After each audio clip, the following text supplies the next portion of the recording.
Selamat datang kepada Bapak Edi Winarno, dan kemudian kepada Bapak Muhammad Saukani, dan kepada para peserta semua, Bapak dan Ibu semua sekalian.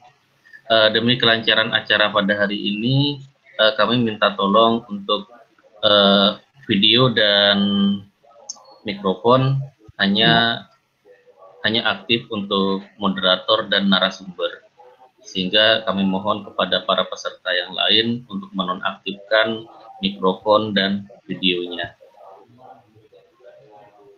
Oke. Mateni piye ya mikrofonnya ya? Bismillahirrahmanirrahim. Selamat datang di acara Seminar Nasional Online Strategi Lolos Proposal Hibah Penelitian Nasional pada hari ini Selasa tanggal 12 Mei 2020 pukul 10 waktu Indonesia Barat, dengan pembicara dan narasumber kita Bapak Dr. Edi Winarno, STMN, yang kami hormati. Terima kasih Pak sudah mau memberikan seminar nasional ini kepada kami. Dan kemudian selaku moderator adalah Bapak Dr. Muhammad Saukani, ST MCS MKOM. Terima kasih Pak. Oke. Mungkin untuk menghemat waktu dan tempat akan kami langsung berikan kepada Bapak moderator. Silakan ke Bapak Saukani. Terima kasih atas kesediaan waktu yang diberikan. Tes dulu. Apa suara saya masih bisa didengar di sana? Bisa Pak. Oke. Terima kasih. Saya menyapa dulu peserta ini, peserta dari seluruh Indonesia ini yang hadir. Kira-kira yang hadir dari mana saja nih? Ada yang dari Jogja? Ada yang dari Jogja? Silakan, ada yang dari Jogja? Tolong di ini. Jogja ada, hadir. Ada. Semarang. Yang dari Semarang. Hadir Semarang. Hadir Semarang. Ada. Dari Jakarta. Hadir Jakarta. Hadir Jakarta. Dari Purwokerto, hadir nggak? Yang dari Purwokerto.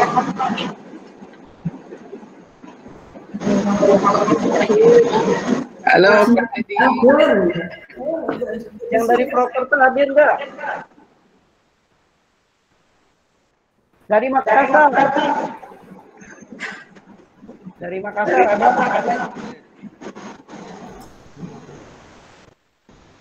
Sadar. Dari wilayah timur ada tidak nih? Dari wilayah timur. Oke. Terima kasih atas kehadirannya. Yang perlu saya informasikan bahwa peserta seminar hari ini mendaftar itu berjumlah 300 peserta. 300 peserta, terus dipilih cuma 250 peserta. Jadi informasi undangan itu disebarkan via email. Nah, ini yang hadir hari ini cuma sampai 90 peserta. Nggak tahu nih, mungkin tidak ngecek emailnya sehingga mereka tidak tahu linknya apa. Nah, untuk mempersingkat waktu, saya akan menyampaikan biodata narasumber. Ya, narasumber ini Pak Dr. Edi Winarno, STMN. Ini konco saya, ini sohib saya waktu berjuang di studi S3 Ilmu Komputer di Gajah Mada. Biodata beliau adalah S1 Teknik Elektro Unisila Semarang, S2 Teknik Elektro UGM Yogyakarta, S3 Ilmu Komputer UGM Yogyakarta. Beliau ini hoki sekali nih, mengenai hibah. Wah. Dari mulai studi S3 sampai sekarang selalu dapat hibah penelitian dari Dikti, sampai hibah pasca doktor, hibah penelitian disertasi, hibah multi-year dan sebagainya. Jadi kita minta cari pengalaman beliau nih. Apakah proposalnya seperti apa? Apakah memang beliau hoki banget gitu dapat hibah kan? Nah, ini bagaimana supaya jadi orang hoki ya? Proposal bisa lolos. 10 tahun beliau pengalaman. Nah, jago juga nulis jurnal internasional. Indeks Scopusnya sudah H5, nah, ini bisa dijadikan bisa sudah layak jadi promotor kalau S3 ya, atau co-promotor. Sebentar lagi beliau jadi guru besar. Nah, dan yang paling terakhir jabatan beliau adalah wakil rektor bidang akademik Universitas Kubang, Semarang. Beliau ini wakil rektor. Di samping sebagai akademisi, juga beliau adalah penulis buku terkenal di bidang IT. Buku-buku beliau itu banyak terbitan Elek Media Kompetindo. Selain akademisi juga jabatan beliau tadi yaitu wakil rektor bidang akademik. Beliau juga seorang pengusaha. Wah, seorang pengusaha. Jadi multi talenta. Tolong pesertanya untuk speakernya dinonaktifkan biar nggak blank. Dia juga seorang pengusaha properti di Semarang. Jadi canggih beliau nih. Nah, kita bisa menggali ilmu-ilmu beliau. Nah, untuk mempersingkat waktu, alangkah baiknya acara hari ini kita mulai dan saya persilahkan Pak Dr. Edi Winarno untuk menyampaikan presentasi seminar hari ini. Silahkan Pak Edi. Baik, terima kasih. Sebelumnya saya suara dulu ya. Apakah suara saya bisa didengar, Pak Saukani? Bisa didengar, Pak? Oke. Baik, terima kasih. Assalamualaikum warahmatullahi wabarakatuh. Waalaikumsalam warahmatullahi wabarakatuh. Alhamdulillahirabbil alamin. Salam sejahtera untuk kita semua. Di sini yang saya hormati pengurus Indosis wilayah Kalimantan Selatan, Dr. Saukani, teman yang ada di Banjarmasin, dan selamat pagi juga kepada seluruh dosen, para peneliti ya di seluruh Indonesia yang pada pagi hari ini berkenan untuk bisa bergabung di acara seminar nasional strategi ya untuk bagaimana kita bisa lolos hibah di tingkat nasional. Pertama, tidak lupa kita selalu memanjatkan puji syukur kehadirat Allah Subhanahu wa taala, Tuhan yang Maha Esa, karena limpahan rahmat, taufik serta hidayahnya kita masih diberikan kesempatan, kesehatan dan keselamatan sehingga bisa bertemu pada kesempatan yang baik pada pagi hari ini. Semoga di tengah kondisi pandemi COVID-19 yang sekarang ini sedang melanda di dunia, kita masih diberikan kesehatan, diberikan keselamatan, bisa nanti mengikuti Lebaran, ya, dan bisa terbebas dari wabah COVID ini sampai nanti benar-benar ditemukan vaksin untuk penyembuhannya. Bapak Ibu yang saya hormati, tadi mungkin terlalu berlebihan dari Bapak Moderator yang telah mendeskripsikan CV saya. Saya tidak pernah memberikan CV itu, namun tadi dibacakan karena beliau teman saya selama S3 di Yogyakarta, jadi mungkin banyak tahu tentang saya gitu ya. Mungkin saya akan coba hari ini singkat saja karena waktunya juga terbatas yang diberikan oleh panitia, sehingga saya akan mencoba untuk langsung ke materi yang akan saya berikan pada Bapak Ibu yang saya hormati. Kebetulan mungkin rezeki bagi saya ya, dan juga ini hasil dari upaya saya ketika saya mulai mengajukan proposal hibah itu tahun 2011, di mana alhamdulillah sampai tahun 2020 ini saya selalu mendapatkan hibah sebagai ketua peneliti ya, dan total hibah yang sudah saya dapatkan itu kalau dihitung secara nominal itu lebih dari 1 miliar. Ya, tetapi tentu uang sebanyak itu tidak mungkin kita gunakan untuk konsumsi kita ya, karena memang dana hibah itu amanah dari negara adalah digunakan untuk pembiayaan riset. Meskipun ada beberapa komponen yang dulu masih bisa untuk honor ya, namun sekarang secara peraturan ya PMK dari Kementerian Keuangan juga kita sudah dibatasi, sehingga nanti ke depan sepertinya kita memang pendanaan dari negara itu fokus kepada pelaksanaan risetnya. Meskipun sedikit-sedikit kita masih bisa ya mungkin menyisihkan untuk beli renovasi pagar atau apa, mungkin bisa kalau kita memang bisa menyisihkan sebagian dana tersebut. Bapak Ibu yang saya hormati, kebetulan solusi atau kunci lolos seleksi hibah seperti yang disampaikan Pak Saukani tadi, untuk saya sendiri itu adalah yang utama itu adalah niat gitu ya.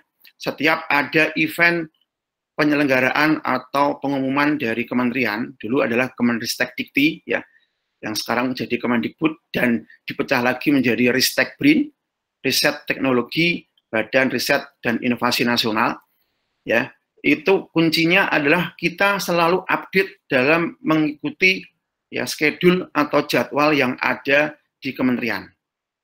Nah, untuk tahun ini sepertinya ada kendala karena yang lolos tahun ini saja itu terutama yang penelitian baru itu dananya belum dapat cair. Kebetulan saya juga ini tahun kedua, itu pun juga belum dicairkan. Ya, intinya ada beberapa hal. Kebetulan saya juga sebagai reviewer penelitian nasional, ya, reviewer yang diakui oleh Kemenristek-Dikti, mendapatkan sertifikasi ISO juga, ISO dari pemerintah, juga telah melaksanakan beberapa refreshing, ya, sekaligus ini juga ada konsolidasi internal sesama reviewer, bahwasanya memang kendala untuk saat ini kita lebih fokus ya digunakan pendanaannya itu untuk negara karena sedang menghadapi pandemi COVID-19 ini. Tapi insya Allah nanti Bapak Ibu acara ini tidak sia-sia karena insya Allah tahun ini pun kita juga akan mengikuti seleksi baru meskipun tanggal dan jadwalnya itu belum diumumkan. Tapi tetap nanti pasti akan ada meskipun kemungkinan besar jumlahnya itu tidak seperti yang tahun-tahun sebelumnya. Tetapi kita jangan pesimis, ya. Insya Allah dengan beberapa trik nanti yang akan saya sampaikan, ya, mudah-mudahan nanti semua dari peserta yang mengikuti acara pagi hari ini itu bisa melaksanakan pembuatan proposal, ya, dan nanti bisa mengirimkan ke web Simlitapmas di kementerian sehingga nanti mudah-mudahan bisa goal dan bisa didanai untuk pendanaan riset Bapak Ibu masing-masing. Bapak Ibu, yang pertama, langkah awal kita itu kita adalah harus mengetahui bagaimana cara kita membuka atau login ke dalam web Simlitapmas. Sistem Informasi Penelitian dan Pengabdian Masyarakat yang ini adalah dulu miliknya Kemenristek-Dikti ya. Sekarang miliknya Kemendikbud dan Ristek-Brin.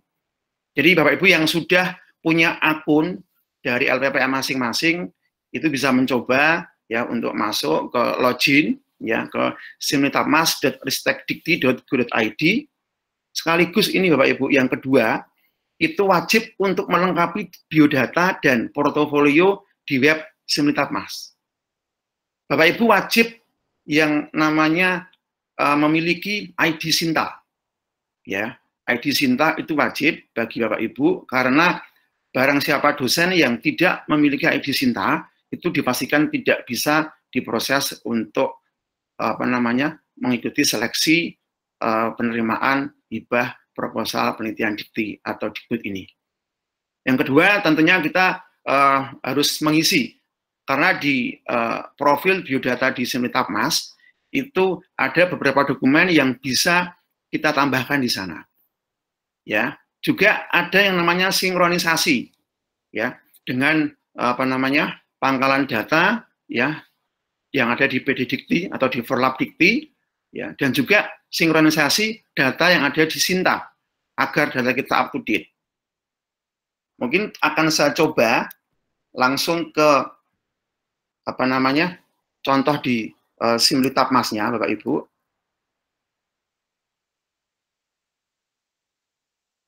Jadi jangan lupa untuk selalu login ya login biasanya dengan menggunakan ini Bapak Ibu buka dulu ya di simultamas.ristek.go.id.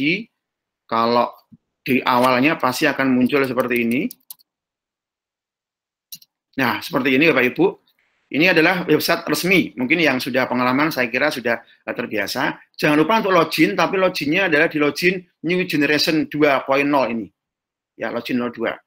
Dan bagi Bapak Ibu yang belum punya user dan passwordnya, silakan minta di LPPM masing-masing bagi para mungkin yang pertama kali akan mengajukan proposal. Sehingga setelah kita login ke sini, password sudah ada, ya, kita akan bisa melihat posisi kita, ya, secara profil atau profil. Bapak Ibu, yang utama seorang reviewer atau penilai, ya, tim penilai dari proposal Bapak Ibu adalah melihat dari profil atau CV atau portofolio yang ada di dalam web Simultamas. Bapak Ibu, yang pertama adalah Sinta. Ya, apakah Sinta kita sudah terisi? Ya, di Sinta ini tentunya nanti akan terafiliasi dengan Google Scholar dan juga Scopus. Scopus H-index di sini itu nanti akan sangat berpengaruh terhadap peluang Bapak Ibu. Kami pernah di-coaching oleh tim dari kementerian, ya. Kita itu kalau dalam bahasa Jawanya itu bisa moto peteng, gitu ya. Artinya menutup mata saja kalau H-index-nya tinggi, ya, itu kemungkinan besar dia menjadi prioritas. Cuma masalahnya bagaimana kalau kita masih awal, masih mau memulai, ya tentunya nanti ini perlahan-lahan. Ya, yang tidak kalah pentingnya, jika ini belum tersinkronisasi, Bapak Ibu sudah punya ID Sinta, ya Bapak Ibu nanti wajib melaksanakan sinkronisasi di sini. Yang kedua yang tidak kalah penting adalah ini portofolio kita di bidang penelitian, Bapak Ibu. Bagi seorang dosen seperti saya mungkin sudah banyak ya, karena saya sudah 10 tahun dapat hibah, sehingga data di sini ini otomatis. Kita tidak pernah mengisi, tapi ini secara otomatis terisikan oleh sistem, di mana kalau boleh saya beritahu, ini didapat dari laporan kinerja penelitian dan pengabdian dari masing-masing LPPM di kampus Bapak Ibu masing-masing. Jadi, kalau di masing-masing LPPM sudah betul menjalankan fungsinya, terutama dalam melaporkan laporan kinerja penelitiannya, itu dipastikan data Bapak Ibu itu akan masuk ke dalam riwayat penelitian di Simultamas ini. Kita tidak bisa menambah di sini, tidak ada menu tambah, karena ini kita tidak bisa menipu, karena riwayat penelitian adalah hak ya yang didapatkan oleh kementerian yang diambil dari laporan kinerja, terutama data-data yang memang murni hasil dari penelitian hibah itu pasti akan langsung otomatis masuk ke dalam sistem ini. Jika Bapak Ibu mau mengajar pengabdian, tentunya portofolio di pengabdian juga menjadi penting. Tetapi kalau kita fokus di penelitian, saya kira tadi kita di penelitiannya lebih penting. Yang berikutnya adalah ini akan otomatis Bapak Ibu. Jadi beberapa artikel jurnal kita ya yang masuk di Garuda, di Google Scholar gitu ya, dan juga di pelaporan kinerja penelitian dan pengabdiannya LPPM itu juga masuk langsung di sini. Ya, termasuk hak kekayaan intelektual, ya, hak cipta di sini. Kalau tadi penelitian itu tidak bisa mengisi secara manual, tapi kalau hak cipta kita bisa mengisikan data baru di sini. Secara manual, tentunya dengan data yang valid gitu ya. Termasuk artikel proceeding. Ini kebetulan saya sudah banyak melakukan penulisan di proceeding, cuma ini yang terrecord baru 2. Saya belum sempat mengisikan lagi. Untuk buku juga, ini dulu buku sudah langsung terisi, kemudian saya banyak menulis buku, sehingga data-data buku saya ketika web Simultamas ini ada, langsung terrecord di sini, Bapak Ibu. Nah, hasilan, ya, salah satunya itu adalah bagaimana kita melengkapi biodata dan portofolio yang ada di web Simultamas.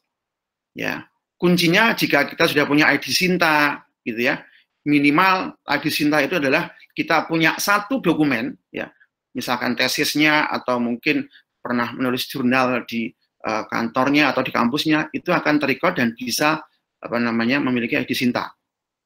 Saya yakin semua dosen, semua peneliti yang ikut hari ini sudah punya ID Sinta semua, gitu ya. Kemudian Bapak Ibu, yang lebih penting lagi, ya, kita jika ingin mendapatkan hibah, itu tentunya kita harus membaca panduan, ya, buku panduan yang selalu update diberikan oleh kementerian setiap tahunnya, ya. Untuk tahun ini kalau tidak salah kita masih menggunakan edisi tahun 2018, ya, revisinya tahun 2019. Ya. Nah, di dalam panduan itu tentunya kita banyak akan membaca syarat-syaratnya, gitu ya. Ada skema apa yang akan kita ambil, schedule-nya itu kapan, gitu ya, sehingga kita akan mengetahui bagaimana nanti kita menyusun jadwalnya sampai ke pengumuman, gitu ya. Dan tentunya kita juga harus mengetahui posisi kita, ya, itu dari sisi eligibilitas dari seorang peneliti. Ya. Nah, yang tidak kalah penting adalah itu juga tergantung dari kampus masing-masing Bapak Ibu semua, terutama adalah dalam hal klasterisasi, ya, dari LPPM kampus Bapak Ibu di tempat masing-masing. Contoh di tempat kami itu sudah masuk klaster utama. Ya, ada 4 klaster ya yang nanti ini jadi acuan kita sampai sejauh mana kita bisa mengirimkan proposal, ya, terutama proposal-proposal yang itu relevan dengan riset kita. Jadi kalau kita tidak sesuai, pasti juga akan tidak bisa masuk ke dalam sistem. Ya, ada klaster binaan, ya, ada klaster madya, ada klaster utama, dan ada klaster mandiri. Tentunya setiap klaster memiliki peluang yang berbeda-beda. Ya, untuk dosen pemula itu hanya ada di klaster binaan, Bapak Ibu. Sedangkan yang lainnya nanti akan saya jabarkan di sini. Nah, Bapak Ibu, saya banyak belajar dari teman. Ya, saya banyak mencoba mengikuti sebuah petuah, ya, kalau tidak salah yang dinamai dengan ATM. Ya, amati, tiru, dan modifikasi. Pertama kali saya lolos hibah, itu saya juga belajar dari teman. Karena saya meminta contoh proposal yang lolos, kemudian saya coba pelajari, semua unsur yang ada di situ saya coba ikuti, gitu ya. Ya, dan akhirnya saya bisa lolos untuk yang pertama kali. Jadi saya pernah mengajukan proposal pertama kali, dan alhamdulillah langsung lolos, Bapak Ibu. Nggak tahu tadi dibilang Pak Sokani, mungkin karena saya banyak hokinya, nggak tahu, tapi yang penting saya pernah mengajukan, ya, dan mengikuti pola yang ada di panduan, sehingga saya bisa lolos untuk tahun yang pertama. Ya, tentunya nanti Bapak Ibu bisa mencari contoh, nanti di akhir slide saya akan coba juga sampaikan jika memang ada keinginan dari Bapak Ibu yang mungkin membutuhkan contoh proposal, ya, yang sesuai dengan panduan yang sekarang, nanti akan coba saya kirimkan. Ya, nanti bisa japri atau mungkin kirim email ke saya, nanti akan saya follow up di situ. Nah, proposal yang bagus yang bagaimana? Proposal yang bagus itu bukan yang muluk-muluk, bukan yang tinggi-tinggi, tapi proposal yang lolos dan didanai, Bapak Ibu. Jadi gitu ya. Jadi kalau kita bikin proposal bagus-bagus tapi nggak didanai, ya saya bilang itu belum bagus.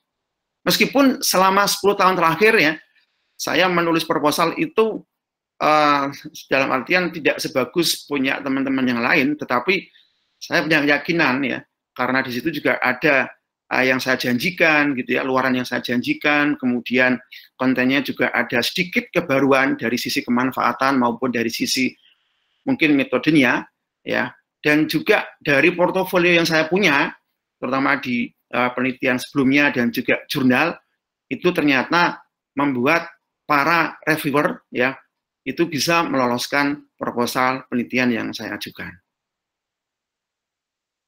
Ya, pasti yang namanya dosen, peneliti, ya, ada yang menjabat juga, ya, itu tidak akan terlepas dari masalah kesibukan, Bapak Ibu. Setiap hari kita disibukkan dengan kegiatan rutin, ya, masalah keluarga, gitu ya, masalah membagi waktu, masalah mengajar yang SKS-nya banyak, gitu ya.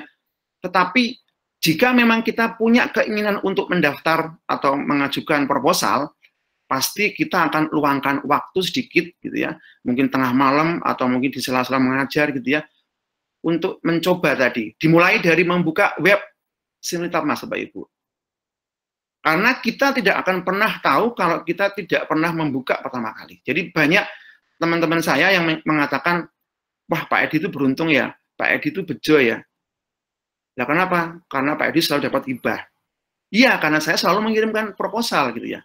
Bapak Ibu yang lain tidak pernah mengirimkan proposal. Bagaimana mungkin dapat hibah gitu ya. Jadi kuncinya yang satu, kita wajib ya menyediakan waktu ya, mempelajari ya, sekaligus nanti mencoba meniru, mengamati punya orang lain ya. Dan itu mulai kita coba kembangkan sesuai dengan riset background kita seperti apa, baru kita kirimkan. Ya.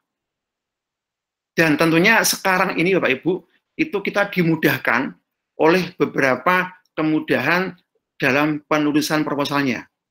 Ya, kita tidak perlu lagi yang namanya menjilid gitu ya, dikirimkan seperti dulu, dikirimkan ke LPPA, kemudian di apa namanya, karena mulai dari pengisian ya data ya ubo-rampe yang ada di profil kita, termasuk mulai dari judul, jumlah penulisnya berapa gitu ya, ada apa namanya topiknya apa, temanya apa, sampai ke daftar pustaka itu sekarang semua sudah ada di sistem. Jadi kurang lebih 3-4 tahun terakhir ini sejak Direktur Penelitian di RPM adalah Prof. Oki ya dari Undip, Oki Karnajasa, itu sudah dibikin sistem yang baru sejak zaman Pak Menteri Pak Nasir yang dari Undip itu, Bapak Ibu. Jadi kita sekarang sudah termudahkan, dan yang perlu kita ketahui adalah dahulu kita kalau bikin proposal itu sampai 100 lembar, 80 lembar gitu ya. Sekarang tidak perlu Bapak Ibu. Cukup maksimal itu 20 lembar, itu sudah sampai ke, kalau nggak salah sampai ke RAB ya, sampai ke daftar pustaka. Nanti saya berikan contoh proposal saya gitu ya. Nah, jangan lupa juga kita selalu mengikuti ya jadwal atau schedule yang ada yang dikeluarkan oleh kementerian.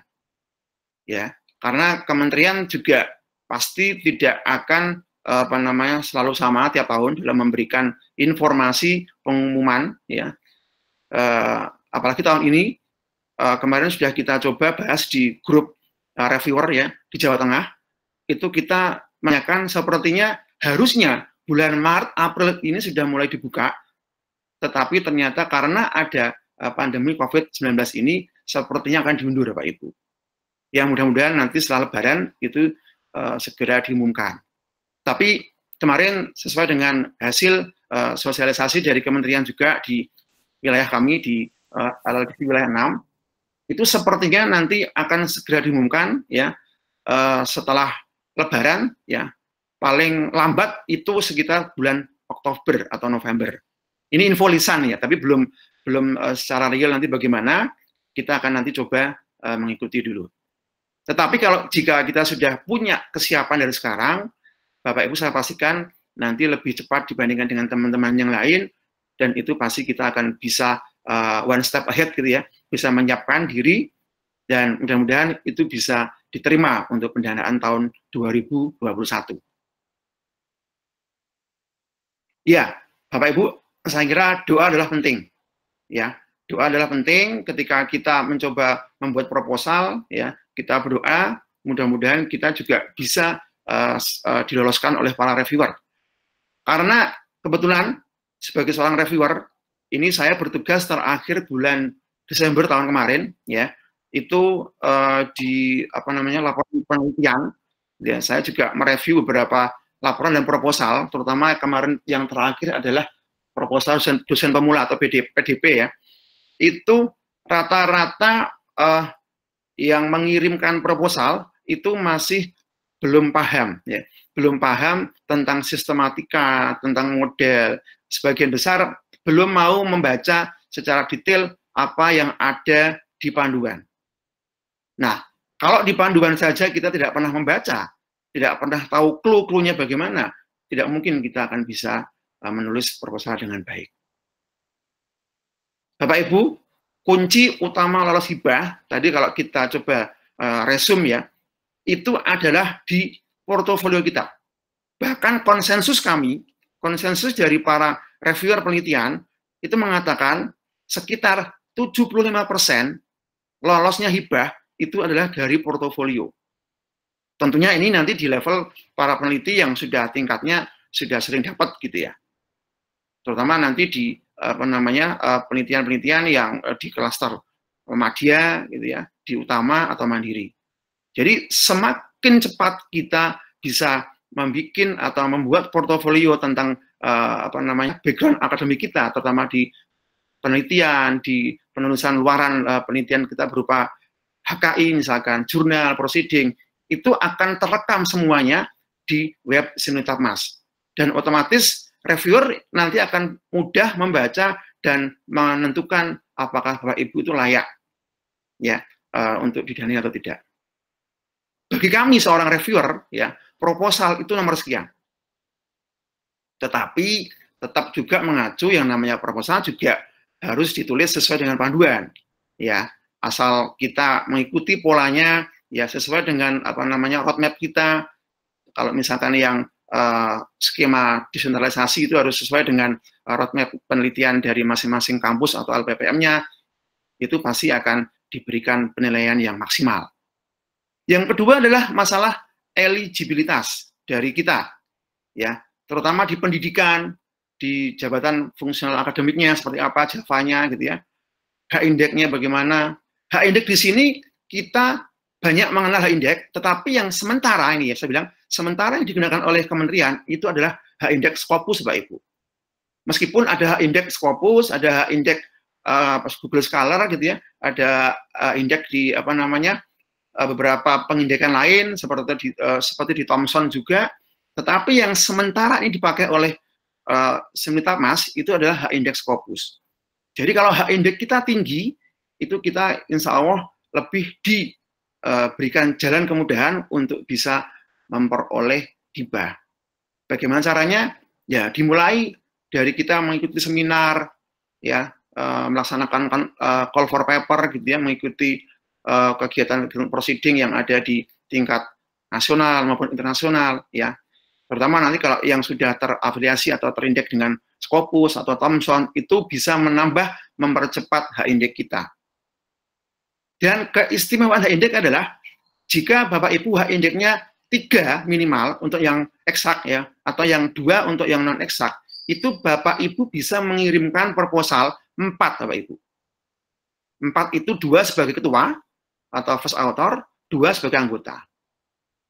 Tahun ini rencananya saya juga mengirimkan 4. Jadi 2 ketua, 2 anggota. Apa yang mampu toh Pak? Gitu ya pertanyaannya.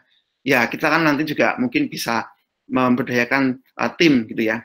Termasuk ide-ide dari mahasiswa kita juga kita bisa ajak kolaborasi di sana ya. Saya contohkan saya coba untuk membuat sebuah kelompok ya. Kelompok grup di mana di situ saya coba mengambil beberapa mahasiswa yang kalau di IT ya saya butuh orang-orang yang memang jago programmer gitu ya, bisa rekrut. Kemudian kita diskusi lewat WA group gitu ya. Nanti kita coba kembangkan, kita kasih contoh proposalnya, anak-anak kita coba untuk membuat desain seperti apa, kita smoothing, nanti bisa kita kirimkan. Itu yang saya lakukan. Ya mungkin nanti terserah Bapak Ibu seperti apa background-nya sehingga nanti paling tidak ide-ide itu bisa muncul di sana. Dan otomatis nanti kita juga bisa membagi pekerjaan itu ke banyak teman. Jadi kalau 4 proposal diajukan, misalkan lolos semua, karena itu mungkin ya, itu tidak mungkin dikerjakan oleh 1 orang saja. Pasti akan membutuhkan banyak tim, dan kita nanti juga bisa bagi-bagi rezeki di sana. Kemudian proposal yang penting itu adalah proposal yang ringkas, ya, sistematis, ya.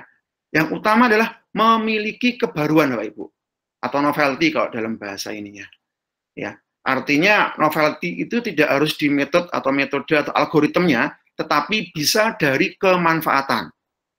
Nah, ini tentunya tingkatannya akan beda-beda, mulai dari penelitian dasar, penelitian terapan, kemudian penelitian pengembangan, itu pasti akan beda-beda.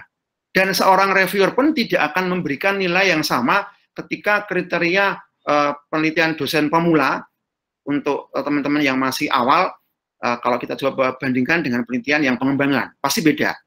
Pendanaannya juga akan berbeda, pasti penilaiannya pun juga akan berbeda. Nah, jangan takut kalau portofolio atau CV kita belum maksimal, terutama bagi Bapak Ibu dosen muda yang mungkin CV-nya atau portofolionya itu belum banyak ya karya yang terrecord di dalam web Simultatmasnya. Jangan khawatir karena kalau contoh misalkan penelitian dosen pemula itu yang penting adalah rencana, ya ada roadmap yang nanti akan dikerjakan seperti apa. Ya, tetapi kalau didukung dengan portofolio yang bagus pun itu juga sangat mendukung, Pak Ibu. Dan utamakan juga ketika kita sudah mencapai pendidikan tertentu, misalkan sudah doktor begitu ya, atau yang sekarang sudah S2, itu kita mengejar yang namanya Java. Ya, karena jabatan fungsional akademik itu nanti akan menjadi ya parameter di kementerian ya itu yang dapat lolos atau tidak. Karena beberapa skema atau skim di penelitian itu harus memenuhi syarat minimal Java tertentu, Bapak Ibu. Selain tadi pendidikan, selain H-Index ya dan seterusnya. Nah, yang tidak kalah penting lagi utamanya kalau kita membuat sebuah proposal, Bapak Ibu, saya dan teman-teman reviewer kalau menilai itu yang paling kami utamakan itu adalah luaran yang dijanjikan. Tentunya akan kita coba lihat sesuai dengan ketentuan yang ada di panduan. Jadi misalkan penelitian dasar di panduan itu dituliskan minimal adalah luarannya adalah jurnal nasional terakreditasi SINTA misalkan. Ya, kita supaya bisa lolos, Bapak Ibu saya berikan trik ya, itu kita coba janjikan yang lebih tinggi di sana. Misalkan janjikan aja dengan jadi Scopus ya, terindeks Scopus Q4 misalkan atau Q3. Terus juga ditambahkan juga kalau luaran wajibnya itu hanya 1 ya, Bapak Ibu bisa menambahkan dengan luaran tambahan. Misalkan ditambahi dengan conference atau proceeding internasional gitu ya, terindeks misalkan. Dijanjikan tidak masalah Pak Ibu. Kalau yang wajib memang kita nanti wajib melengkapi gitu ya. Tapi kalau yang tambahan itu untuk memberikan kemantapan bagi para reviewer itu supaya bisa digolkan. Jadi kalau Bapak Ibu belum sudah a priori 1 aja nanti yang tambahan ya kalau bisa jadi, kalau tidak akan repot. Jangan. Karena yang namanya luaran tambahan itu kalau tidak jadi pun tidak masalah. Jadi lebih baik kita tuliskan ya karena nanti yang akan diminta ditagih hanya luaran wajib. Tetapi kalau Bapak Ibu bisa menjanjikan yang namanya luaran wajib, ya misalkan jurnal terakreditasi atau terindeks Scopus gitu ya, proceedingnya juga ada, plus misalkan HKI ya juga ada, itu pasti nanti di form penilaian dari reviewer itu akan memiliki nilai yang sangat tinggi. Ya karena saya sudah beberapa kali melakukan penilaian sehingga itu pasti akan berdampak terhadap skor. Karena gini Bapak Ibu, scoring penilaian itu secara nasional, itu nanti Bapak Ibu nilainya akan di-compare, akan dibandingkan ke semua pengusul di seluruh wilayah Indonesia sesuai dengan skema yang sama.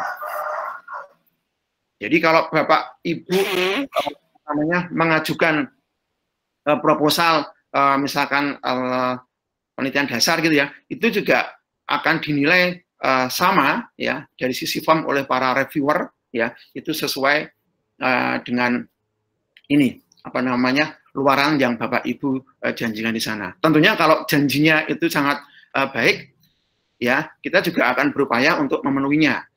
Pernah saya mencoba mereview waktu itu ya PDP atau dosen pemula ya, itu hampir semua form yang ada di proposal itu dicentang dan ditulis semua. Mulai dari jurnal, proceeding, HKI gitu ya, buku ajar ya, kemudian prototipe. Ketika dia monef, ternyata dia hanya bisa menyelesaikan 1 saja.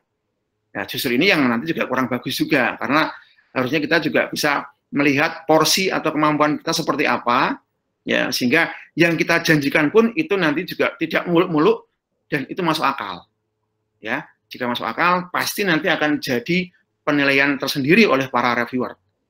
Bapak Ibu, reviewer atau tim penilai seleksi dari hibah masing-masing Bapak Ibu nanti itu adalah teman-teman yang sudah punya pengalaman minimal dia sudah pernah lolos beberapa kali di seleksi penelitian hibah.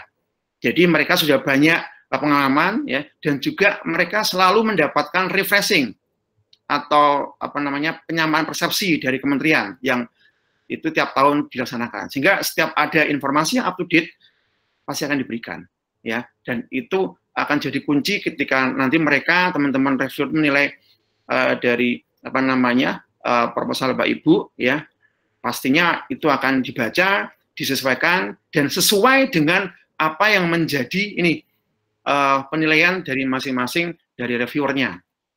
Berdoa saja gitu ya. Jadi ketika kita mencoba mengirimkan, pasti kita akan berdoa. Karena bisa jadi yang namanya seorang reviewer itu juga menilai tergantung mood juga gitu ya. Ketika dia membaca ini judulnya aneh gitu ya, dan tidak nyambung dengan intisari atau abstraknya gitu ya, pasti akan langsung dicoret atau digagalkan. Nah, Bapak Ibu, ini mungkin tidak akan saya share secara saya bacakan semua, tapi nanti bisa materi ini bisa Bapak Ibu baca gitu ya. Yang harus kita lengkapi di portofolio kira-kira seperti ini. Yang utama adalah di poin 6 ini ya, adalah isian ID Sinta. Karena kalau itu tidak terpenuhi, maka Bapak Ibu tidak akan bisa melanjutkan pengisian di SIM Netapmasnya. Ya, ini contoh yang tadi sudah saya sampaikan. Jadi kalau kita fokus di penelitian, utamanya adalah di samping kiri ini ya. Itu ada di Sintanya, kemudian di portofolio penelitian, artikel jurnalnya, ada HKI, dan juga proceedingnya. Itu yang jadi concern kita, supaya kita bisa lolos. Kemudian, untuk yang berikutnya adalah di penelitiannya. Nah, ini trik Bapak Ibu. Jadi, bagaimana nanti kinerja penelitian Bapak Ibu ya yang dilaporkan oleh LPPM, itu laporkan saja semua judul penelitian yang dilakukan secara internal di kampus masing-masing. Karena pengalaman saya, ternyata kebanyakan penelitian yang ditulis di sini, itu otomatis dia ngambil dari kinerja masing-masing LPPM. Sehingga meskipun Bapak Ibu belum pernah mendapatkan hibah, pasti nanti juga akan masuk di di sini, di urutan riwayat penelitian yang Bapak Ibu lakukan. Nah, ini nanti akan masuk ke yang namanya proposal yang nanti kita bisa unduh di setiap pengajuan. Ini akan saya contohkan gitu ya. Nah, ini juga masalah eligibilitas. Hanya saya contohkan saja, misalkan ini yang PDP ya harus S2, contohnya harus memiliki Java AA gitu ya, atau yang belum itu bisa. Tapi kalau yang mungkin sudah lektor, sudah S2 LK gitu, itu bisa nanti naik ke peringkat penelitian atau skema yang lebih tinggi lagi. Termasuk Bapak Ibu kriteria anggota gitu ya, bagaimana constraint untuk pengusulan maksimal berapa kali gitu ya, itu bisa Bapak Ibu pelajari di panduannya. Ya, dulu ketika saya masih kuliah, saya masih tidak ada aturan untuk tidak boleh mengajukan. Jadi ketika saya kuliah tahun 2011 sampai 2015, itu saya sambil kuliah tiap tahun juga dapat hibah Bapak Ibu. Tapi sekarang nampaknya sudah nggak boleh lagi, sudah ada aturan baru gitu ya. Termasuk ada batas maksimal dari sebuah skema yang diajukan. Misalkan PDP ini maksimal 2 kali sebagai ketua dan seterusnya. Itu semua ada di panduannya. Termasuk ini Bapak Ibu, ya. Contoh di penelitian dasar harus sudah S3 misalkan dengan jabatan AA atau asisten ahli, atau bisa S2 dengan Java minimal sekurang-kurangnya lektor. Nah, ini yang Bapak Ibu sekarang jadi momok ya. Banyak teman-teman yang merasa tidak mungkin mengirimkan proposal karena memiliki rekam jejak ya yang harus diminta oleh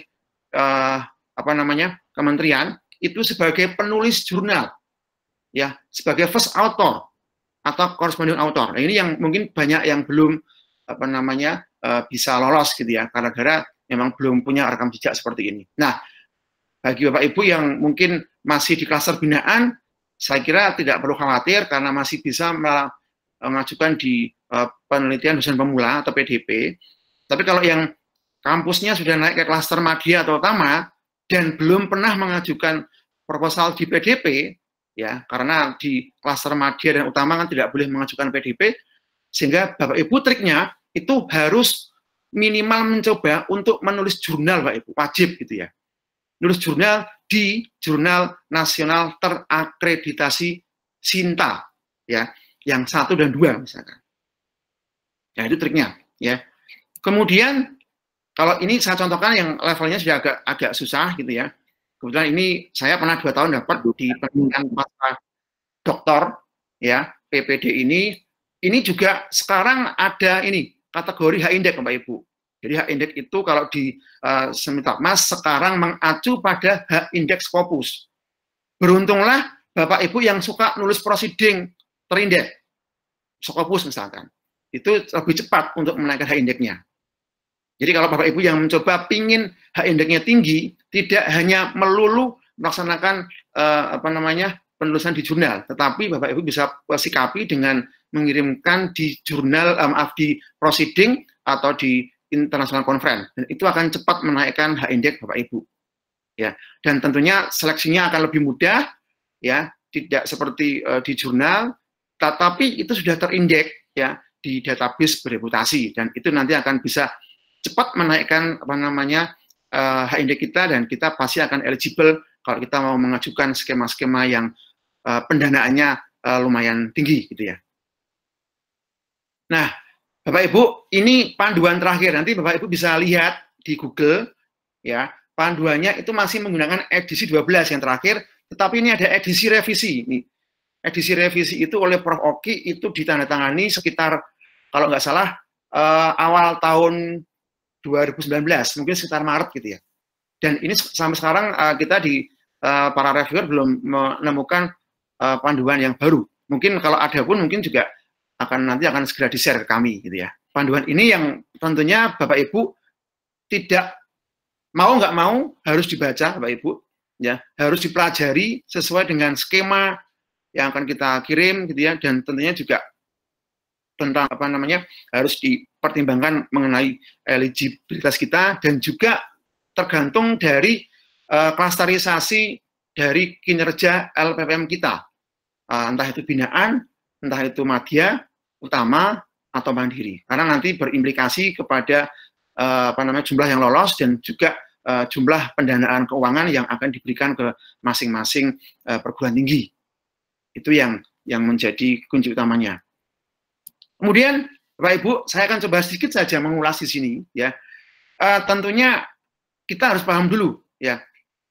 Sekarang namanya di Ristek BRIN ya, Riset Teknologi Badan Riset dan Inovasi Nasional ya. Sekarang sudah terpisah lagi dengan Kemendikbud ya. Tetapi nanti kita tetap di bawah Ristek BRIN ini, yang sekarang menterinya adalah sudah ganti ya.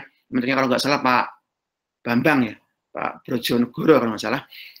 Itu kita sekarang ditawarkan masih terfokus pada 3 skema ya, atau 3 kategori ya. Yang pertama adalah kompetitif nasional, yang kedua adalah desentralisasi, yang ketiga adalah penugasan. Bagi Bapak Ibu yang kampusnya LPPM-nya itu sudah masuk ke klaster minimal madya, minimal utama atau mandiri, tetapi bukan binaan, itu Bapak Ibu bisa fokus ke sini, ke penelitian desentralisasi. Ada 3, PDUPT, PTUPT, atau PPUPT. Ya, ini ternyata ya dari masing-masing perguruan tinggi, jika sudah mempunyai reviewer internal dan sudah tersertifikasi oleh kementerian, itu bisa melaksanakan seleksi sendiri di internal masing-masing kampus. Saya juga salah satu orang yang juga menjadi reviewer di internal kampus saya ya, yang setiap tahun tentunya jika ada yang mengirimkan itu pasti akan kita coba seleksi di sini. Tetapi bagi Bapak Ibu yang kampusnya masih binaan misalkan ya, karena belum banyak yang dapat hibah sehingga masih binaan, Bapak Ibu jangan khawatir ya, bisa mengajukan yang namanya ini di kompetitif nasional ya, itu bisa penelitian dosen pemula kalau yang masih awal, ya, atau bisa langsung masuk ke penelitian dasar asal syaratnya terpenuhi atau terapan, ya, dan lain-lain. Nanti bisa Bapak Ibu pelajari semuanya, ya. Kalau yang C ini tentunya ini banyak yang dilakukan oleh teman-teman yang ada di PTN BHMN gitu ya, atau di beberapa perguruan tinggi yang klasternya klaster mandiri, itu yang sering dapat ya, ada world class. World class itu H-indexnya 10 Bapak Ibu. Jadi kalau Bapak Ibu sudah nanti bisa menulis jurnal banyak, H-index 10 itu bisa langsung ke skema world class. Itu bisa sampai ratusan juta sampai miliaran sekali penelitian Bapak Ibu. Tapi kalau kita mau mencoba untuk di level awal ya, itu bisa kalau kita masih di kampus kita, klasternya masih di binaan, kita coba di dosen pemula. Permasalahannya, dosen baru, dosen muda, belum pernah dapat hibah, tetapi kampusnya sudah masuk ke klaster yang namanya madya, atau utama, atau mandiri. Triknya adalah, Bapak Ibu wajib tadi, memenuhi eligibilitas, ya, syarat masuk bisa lolos hibah, atau mendaftar, itu dengan mengikuti atau melaksanakan pengiriman jurnal, ya, submit jurnal dulu, proceeding dulu, sehingga minimal syarat tadi eligibilitasnya terlampaui, sehingga Bapak Ibu nanti bisa ya sebagai first author dua kali paper gitu ya, itu langsung bisa nulis proposal di PDUPT misalkan.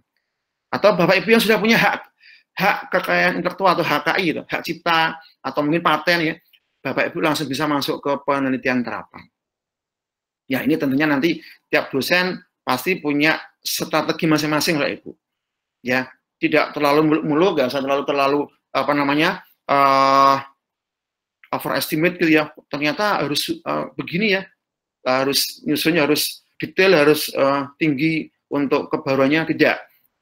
Bagi saya dulu ketika kali saya mendaftar di hibah di Dikti ini, itu kuncinya adalah mencoba mengajukan proposal.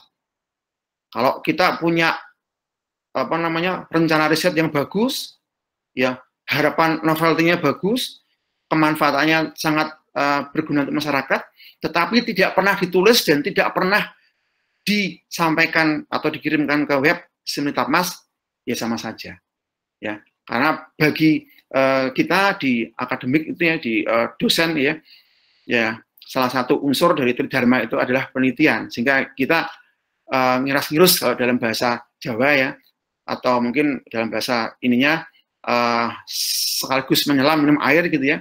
Kita juga memenuhi yang namanya kriteria unsur Tridharma yang penelitian, tetapi juga bisa menaikkan reputasi kita, sekaligus juga reputasi perguruan tinggi kita gitu ya. Karena nanti akan berimbas ke yang namanya pemeringkatan, Bapak Ibu.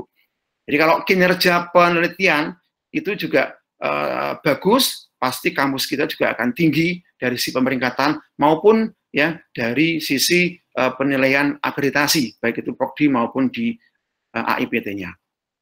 Kemudian, Bapak Ibu, ini adalah indikator yang Bapak Ibu nanti harus centang, harus isi. Ya, tentunya yang namanya luaran dari penelitian yang diutamakan sekarang oleh kementerian itu masih mengacu pada apa namanya goal atau luaran yang bersifat namanya karya yang dimuat dalam salah satu database online seperti ini. Misalkan di jurnal internasional, nasional akreditasi, di proceeding, dan lain-lain ya, termasuk nanti keikutsertaan kita sebagai keynote speaker gitu ya.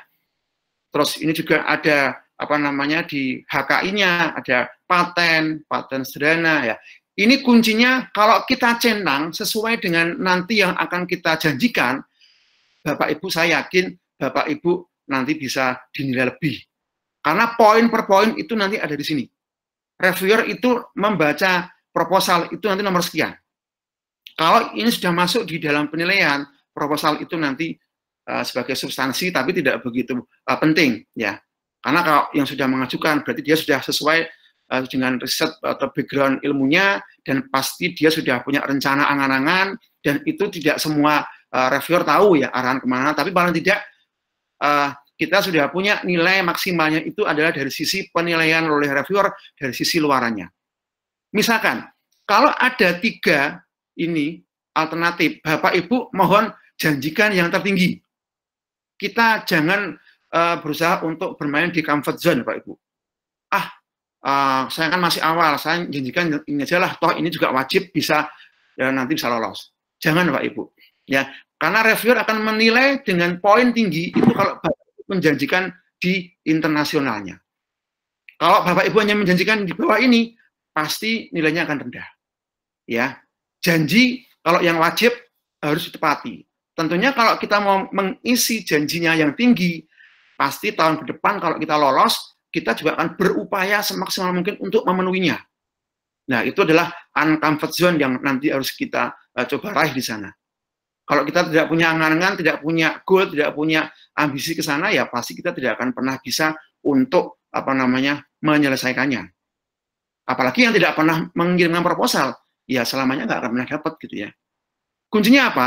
Kalau kita nulis proposal dan lolos, ya tiap tahun kita akan mencoba lagi, naik lagi. Dan itu akan linear dengan yang namanya luaran yang dihasilkan. Tahun ini kita dapat hibah penelitian dasar, Scopus 2. Tahun depan 2 lagi. Tahun depan lagi 2 lagi. Kita akan mengumpulkan banyak materi di sana, Bapak Ibu. Ya, ini beberapa hal yang nanti bisa Bapak Ibu pelajari di sini, nanti materi akan saya sampaikan. Termasuk sekarang kita dimudahkan, Bapak Ibu, dimudahkan dengan aturan atau constraint yang ada di panduan itu untuk membuat proposal tidak perlu bersusah payah menulis banyak kata, banyak kalimat. Tetapi kita cukup ini, ringkasan hanya 500 kata, latar belakang 500 kata, ya, dan seterusnya.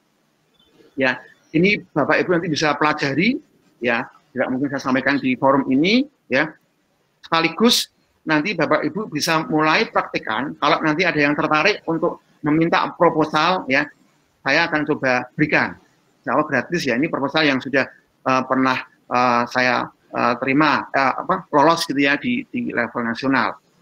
Mudah-mudahan nanti bisa membantu Bapak Ibu. Dan ini terakhir Bapak Ibu, terakhir yang dapat saya sampaikan. Sekarang proposal itu tidak perlu dijilid Bapak Ibu.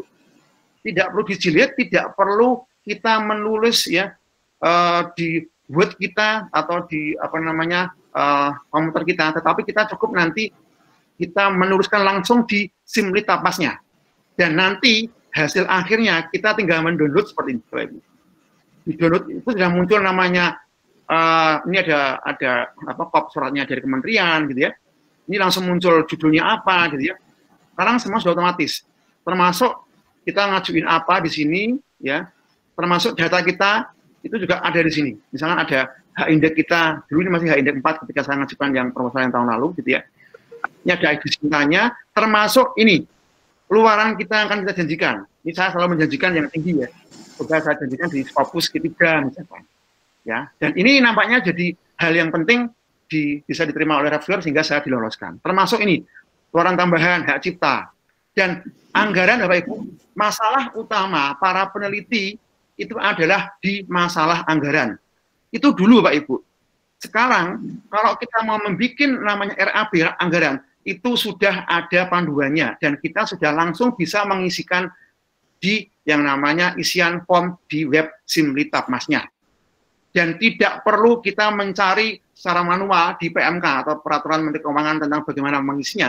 Tetapi cukup dengan mengklik, nanti ada beberapa option di itu ya, kita nanti bisa mengklik ya, dan angka-angkanya nanti langsung bisa muncul di sana secara otomatis.